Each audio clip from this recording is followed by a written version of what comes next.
S C F और L C M का C T T मार टी टी मैथ्स का क्वेश्चन है। और पहला क्वेश्चन है difference of smallest common multiple of 18, 20, 30 and smallest common multiple of 36, 15 and 21।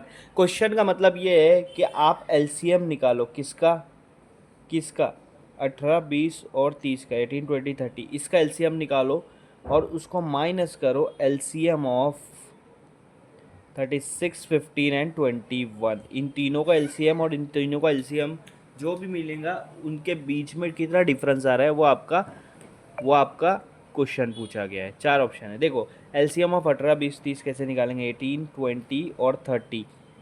इसका एलसीएम निकालने के लिए यहाँ से तीनों देखो इवन नंबर, ये 2 से डिवाइड करेंगे। 2 9 ज़ा 18, 2 10 ज़ा 20, 2 15 ज़ा 30। ठीक है, 9, 10, 15। इसमें एक और एक नंबर है जो कि 2 से हो सकता है, जो 2 से डिवाइड नहीं होगा उसको वैसे का वैसे लिखो। 2 5 ज़ा 10, 15 भी नहीं होगा तो वैसा का वैसा।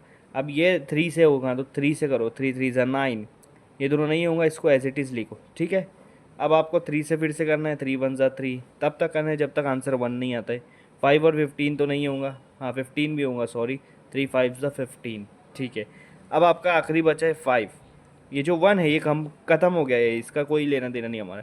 5 1 ज़ा 5, 5 1 ज़ा 5। तो अब देखो तीनों 1 आ गया, इसका मतलब ये उसके एल सी एम्स हैं। किसके? ये तीनों के 18, 20, 30 के। L C M of 18, 20 and 30, इसके एल सी एम क्या रहेंगे आपके? इस सबको प्लस मल्टीप्लाई कर दो। 2 multiply by 2 multiply by 3 multiply by 3 multiply by 5। 2 2 ज़ा 4, 4 3 ज़ा 12, 12 3 ज़ा 36 और 36 5 ज़ा 180। तो इसका एलसीएम आ रहा है 180। ठीक है, अब आपको एलसीएम निकालना है 36, 15 एंड 21 का। तो 36, 15 एंड 21 का मैं एलसीएम निकाल के बताता हूँ इधर पीछे। ठीक है, 36, 15 एंड 21 का। तो देखो यहाँ पर 36, 15 और 21, ये तीनों का एलसीएम निकालते हैं। 36 इवन नंबर है तो 2 से हो जाएगा। 2 18 से 36, 15 नहीं होगा, 21 नहीं होगा। अब 3 से करो। 3 के टेबल में 18 6 पर आता है, 3 के टेबल में 15 5 पर आता है, 3 के टेबल में 21 7 पर आता है। अब यहाँ पे 5 ले लो। 5 1 ज़ा, तो 6 तो 5 से नहीं होगा तो उसको एज इट इज़ रखो। 5 1 ज़ा 5 और ये 7 भी नहीं होगा। ठीक है, 6 जो होगा वो 2 से हो सकता है। 2 3 ज़ा 6, ये वैसा का वैसा रखो जो 2 से नहीं होगा। ये 3 से होगा। 3 1 ज़ा 3, ये भी नहीं होगा, ये भी वैसा का वैसा रखो। अब बचा आपका 7। 1 1 तो ऐसे ही लिखो। 7 1 ज़ा 7, 7 1 ज़ा 7। 1 1 1 तीनों जगह आ गया। ये आपके एलसीएम हो गए। किसके एलसीएम हो गए? 36, 15 और 21 के। ठीक है, तो देखो 2 3 5, 2 3 7, 2 बार 2 पूछा, 2 बताया। 2 मल्टीप्लाई बाय 2, 3 जो है वो भी 2 बार है। एक बार 5 है, एक बार 7 है। सबको मल्टीप्लाई कर दो। 2 2 ज़ा 4, 4 3 ज़ा 12, 12 3 ज़ा 36, 36 5 ज़ा 180 और 180 मल्टीप्लाई बाय 7, 180 मल्टीप्लाई बाय 7। तो 18 7 से करो। 18 5 से 90 होता है। 18 7 से कितना? 126। तो 126 और ये 0, ये वाला, क्योंकि 18 से करा था मैं, असल में है 180। तो इसका एलसीएम आया 1260 और पीछे एलसीएम आया था आपका 180। इन दोनों के बीच में डिफरेंस निकालो, बड़े में से छोटे को माइनस कर दो। 1260 माइनस 180 करूँगा तो मेरा आंसर आएगा 1080, 1080। तो 1080 मेरा आंसर आएगा कि इन दोनों के बीच के एलसीएम का डिफरेंस क्या है? 1080। 1080 आपका ऑप्शन है 2। तो यहाँ पर आपको इस पर करेक्ट करना है। सेकंड क्वेश्चन है। देखो क्वेश्चन क्या है? Highest common factor of 18, 24, 30, 36 divide by highest common factor of 16, 26, 48 is equal to. अब आपको हाईएस्ट कॉमन फैक्टर किसका निकालना है पहले? एचसीएफ किसका निकालना है पहले? 18, 24 एंड 36, इन तीनों का हाईएस्ट कॉमन फैक्टर निकालना है। ठीक है, कैसे निकालेंगे? 18, 18 कौन कौन से टेबल में आता है? 1 में आता है, 2 में आता है, 3 में आता है, उसके बाद आपका 6 में आता है, 9 में आता है और 18 में आता है। उसके बाद देखो 24 कौन कौन से टेबल में आता है? 24 1 में आता है, 2 में आता है, 3 में आता है, 4 में आता है। 4 के बाद 6 में आएगा। 6 के बाद आपको ये 8 में आएगा। 8 के बाद 12, 12 के बाद 24। उसके बाद 36 किसके टेबल में आता है? 1 2 3 4। 4 के बाद आपके 6 में आएगा, 6 के टेबल में आएगा और उसके बाद 9 में आता है। 9 के बाद 12 में आता है, फिर 18 में आता है, उसके बाद 36। अब आप इसमें देखो सबसे बड़ा नंबर जो तीनों टेबल में आ रहा है वो 6 है। सबसे बड़ा नंबर जो तीनों टेबल में आ रहा है वो 6 है। उसके बाद कोई भी नंबर तीनों टेबल में नहीं आ रहा है बड़ा वाला, तो इसको बोलते हैं एस सी एफ।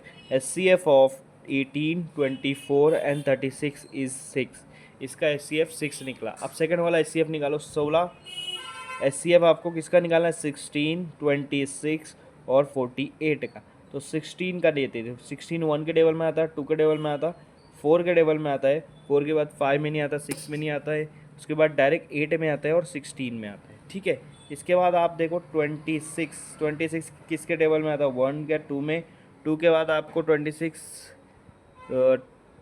3 में नहीं आएगा, 4 में नहीं आएगा, 5 6 7 8 ओके 9 में भी नहीं आ रहा है आपका, 10 में भी नहीं आ रहा है, 11 12 13 में आएगा, 13 के बाद डायरेक्ट 26 पे आएगा। ठीक है।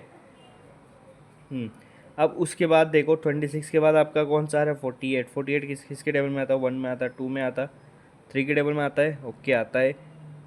उसके बाद 4 में आ रहा है आपके, 6 में आ रहा है, 7 में नहीं आ रहा है, 8 में आ रहा है, 8 के बाद 9 10 11 12 के टेबल में आता है, 12 के बाद आपका डायरेक्ट 16 के टेबल में आएगा। ठीक है, 16 के बाद 24 के टेबल में आता है, उसके बाद डायरेक्ट 48 के टेबल में आ रहा है। अब इसमें सबसे बड़ा वाला हाईएस्ट कॉमन फैक्टर कौन सा है? 16 एक के नहीं आ रहा है, 8 नहीं आ रहा है, 4 भी नहीं आ रहा है, 2 आ रहा है, यहाँ पे 2 आ रहा है। तो इसका हाईएस्ट कॉमन फैक्टर क्या होगा? 2 होगा। किसका? नीचे वाले का। 16, 26 और 48 का हाईएस्ट कॉमन फैक्टर 2 आ रहा है। इसका 2 आ रहा है, इसका 6 आ रहा है। इन्होंने बोला इनका डिवाइड निकालो, मतलब 6 को 2 से डिवाइड कर दो। 2 1 ज़ा 2 3 ज़ा, तो आपका आंसर क्या आ रहा है? 3। मतलब फोर्थ ऑप्शन यहाँ पे आपका करेक्ट आएगा, 3। हेलो फ्रेंड्स, ये हमारा है next question. The LCM of 2/3, 3/5, 4/7 and 9/13। देखो, ऐसे क्वेश्चन का एलसीएम निकालने का बहुत सिंपल सा तरीका है, क्योंकि ये फ्रैक्शंस है। इनका एलसीएम कैसे निकाले जाते हैं मैं आपको बताऊंगा।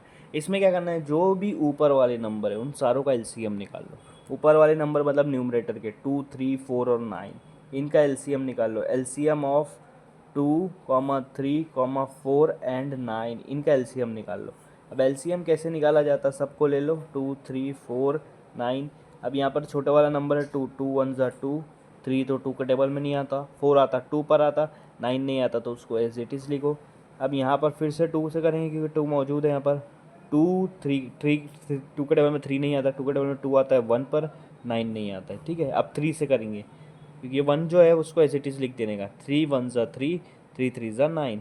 ठीक है, 1 उसको एज इट इज़ लिख देने का। अब ये 3 के टेबल में आएगा, 3 1 ज़ा 3। तो ये सारे नंबर को मल्टीप्लाई करो, आपको एलसीएम मिल जाएगा। 2 3 4 और 9 का मतलब ऊपर वाले नंबर का एलसीएम मिल जाएगा। अब ऊपर वाले नंबर का एलसीएम क्या है? 2 multiply by 2 multiply by 3 multiply by 3 है चारों नंबर। 2 2 ज़ा 4, 4 3 ज़ा 12, 12 3 ज़ा 36। ऊपर वाले नंबर का क्या एलसीएम मिल गया? 36। अब जो नीचे नंबर है डिनोमिनेटर, उसका HCF चाहिए। HCF चाहिए कौन से नंबर का? 3 का, 5 का, 7 का और 13 का। HCF कैसे निकाला जाता? HCF बोले तो हाईएस्ट, मतलब पहले देखो 3 है ना, तो 3 कौन कौन से टेबल में आता? 1 में आता और 3 में आता। 5 कौन कौन से टेबल में आता? 1 में और 5 में आता। 7 कौन कौन से टेबल में आता? 1 में और 7 में आता। और 13 कौन कौन से टेबल में आता? 1 में और 13 में आता। इसमें सबसे बड़ा ऐसा नंबर जो चारों में आ रहा है वो 1 है। सबसे बड़ा ऐसा नंबर जो चारों में सेम आ रहा है वो 1 है। तो इनका HCF आ गया 1, इसका HCF आ गया 1। अब आपको एलसीएम ये सब नंबर का निकालना है। एलसीएम अगर आपको सब नंबर का निकालना है फ्रैक्शन वाले का, तो ऊपर वालों का एलसीएम लेना है और नीचे वाले का HCF लेना है। ऊपर वाले का एलसीएम हमने निकाला है, आंसर आया 36। नीचे वाले डिनोमिनेटर का HCF निकाला, आंसर आया 1। 36/1 आपका आंसर क्या आएगा? 36। तो ऑप्शन क्या कौन सा करेक्ट आएगा आपका? 1। तो आपका आंसर आया 36/1 मतलब 36। हमारा नेक्स्ट क्वेश्चन है। तो क्वेश्चन बहुत ही प्यारा क्वेश्चन पूछा है। क्या क्वेश्चन पूछा है? There are 3 street light which get on for 1 second after 30 second, 40 second and 50 second respectively. If last time they were on simultaneously at 4 PM, at what time after 4 PM all of them get on again simultaneously. इसने इन्होंने क्या पूछा कि 3 street light है, 3 street light है। पहली street light 30 second के बाद जलती है, दूसरी 40 सेकंड के बाद जलती है और तीसरी 50 सेकंड के बाद जलती है। मतलब 30 सेकंड पे एक बार जलती है ये, 1 सेकंड के लिए। ये वाली 40 सेकंड के बाद 1 सेकंड के लिए जलती है और ये 50 सेकंड के बाद 1 सेकंड के लिए जलती है। तो इन्होंने क्या बोला है कि लास्ट टाइम तीनों एक साथ 4 बजे, शाम के 4 बजे जली थी। अब उसके बाद फिर से ये लोग कौन से टाइम पे साथ में जलेंगे, साथ में, मतलब ये साथ में लाइट ऑन होंगी। अब तीनों साथ में लाइट ऑन होना चाहिए, एक 30 सेकंड पे ऑन होती है, एक 40 पे, एक 50 पे। तो सबसे पहले हमको इसके लिए एलसीएम निकालना है। एलसीएम किसका निकालना है, जब जब वो जलती है 30, 40 और 50 का, 30 और 40 और 50 का, ये तीनों का एलसीएम निकालना है। 30, 40, 50। अब मैं यहाँ 2 से कर देता हूँ, 2 15 ज़ा 30, 2 20 ज़ा 40, 2 25 ज़ा 50, ठीक है। अब ये देखो, आप 5 से डायरेक्ट भी कर सकते हो, 5 3 ज़ा 15, क्योंकि 5 भी आपका प्राइम नंबर है। 5 4 ज़ा 20, 5 5 ज़ा 25। अब यहाँ पे 3 से करो, 3 1 ज़ा 3, 4 और 5 तो नहीं होगा। 2 से करो, 2 2 ज़ा 4, 5 ऐसा का वैसा लिखना पड़ेगा। फिर से 2 से करना पड़ेगा, 2 1 ज़ा 2, 5 ऐसा का वैसा लिखना पड़ेगा। फिर 5 से करो, 1 1 5 1 ज़ा 5, ठीक है। अब ये जो नंबर है इसको मल्टीप्लाई करो, आपको उसका एलसीएम मिल जाएगा। नंबर क्या है, 2 5 3 2 2 5, 2 5 ज़ा 10, 10 3 ज़ा 30, 32 ज़ा 60, 62 ज़ा 120 और 120 मल्टीप्लाई बाय 5, 120 मल्टीप्लाई बाय 5 क्या होगा, 600। मतलब 600 सेकंड के पर 600 सेकंड के 600 सेकंड पर तीनों लाइट एक साथ जलती है, ठीक है। 600 सेकंड को अगर मैं मिनट में गिनूंगा तो 60 से डिवाइड करना पड़ेगा, 60 सेकंड से। 0 0 कैंसिल, 6 1 ज़ा 6 10 ज़ा, मतलब हर 10 मिनट के बाद तीनों लाइट एक साथ जलती है। अब क्वेश्चन ये पूछा है कि पिछली बार 4 PM पे तीनों लाइट एक साथ जली थी, तो अब अगली बार उसके बाद कब जलेंगी, 4:10 PM पे, मतलब 10 सेकंड पे, 4:10 पर। तो यहाँ पर आपका ऑप्शन फर्स्ट करेक्ट आएगा कि 4:10 पे अगली बार वो तीनों लाइट एक साथ जलेंगी।